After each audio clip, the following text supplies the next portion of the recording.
D'ailleurs, salut à tous, ici c'est Aites. Allez, je suis un petit artiste, je fais les choses à mon échelle, c'est pas bien grand, mais je fais ma part de taf comme l'histoire du colibri, tu sais. Moi, je soutiens à fond le mouvement des Gilets jaunes. C'est pacifiste, machin, si tu oublies l'histoire des casseurs, on sait même pas trop s'ils sont gilets jaunes ou quoi, c'est peut-être juste des profiteurs. Quoi qu'il arrive, si le mouvement prend à un moment donné, il faudra quand même. Je cautionne pas la violence, mais des fois, bref.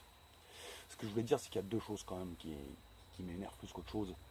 Quand j'écrivais je me sens lyonnais, mais pas français, je me sens humain, mais pas européen, leur face patriote, je les trouve rigolotes, ils voient les choses à petite échelle quand moi j'observe du ciel. Tu vois, ça voulait dire une chose. Ça voulait dire que tu peux être fier de l'endroit où tu es né, quoi. Moi je suis fier d'être lyonnais, je suis fier de notre pays qu'on a. Tu vois, mais il n'y a pas d'histoire de frontières. Je suis chauvin, je suis pas nationaliste. Je pourrais jamais être nationaliste. J'ai une trop bonne éducation pour ça.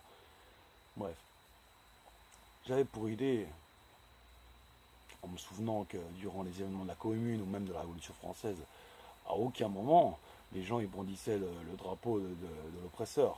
C'est-à-dire que pendant la Révolution française, jamais on voyait de drapeau bleu et blanc comme il était à l'époque. Non, c'est vraiment pas. C'était plus du rouge, comme le bonnet phrygien. Je me dis qu'on peut inventer un nouveau drapeau. Tu vois, je regarde le drapeau du Japon, comme je l'ai souvent dit, tu vois, c'est quoi? C'est un truc tout simple. Il y a un fond blanc avec un gros point rouge. Mais si nous, humains, on se dit, tiens, je vais mettre un gros point bleu qui va symboliser la planète bleue, quoi, la Terre, sur un fond noir qui, lui, symboliserait l'univers, là, je serais vachement cohérent avec cette idée. Et plutôt que chanter un hymne guerrier comme celui de la Marseillaise, là, il faudrait peut-être en écrire un nouveau. Ouais, on avait pensé à reprendre l'international. Mais l'international, ça va bien les bolcheviks qui sont peut-être même fait plus de morts que. Même si les paroles, finalement, sont beaucoup plus cohérentes avec ce qu'on essaie de représenter actuellement. C'est-à-dire que c'est un appel à l'unisson, quoi. Hein, il n'y a pas de problème. Alors que la Marseillaise est un appel au sang, clairement. Et ça, je ne peux pas cautionner. Même si je sais que les choses doivent changer. Le modèle capitaliste, le mode de vie capitaliste ne peut plus durer. C'est comme aller dans un puits tous les jours sans qu'il pleuve. Au bout d'un moment, la terre devient aride et on tape dans le dur. Et c'est exactement ce qui est en train de se passer. Là, on est au fond du puits, là. Il n'y a plus d'eau. Ça fait un petit moment que ça ruisselle plus. Hein.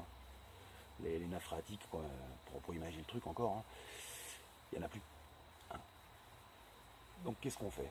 Le truc, il est pour moi logique. Hein, c'est-à-dire que tu peux pas demander aux gens de consommer si tu leur donnes pas de quoi y aller. C'est une logique basique, quoi.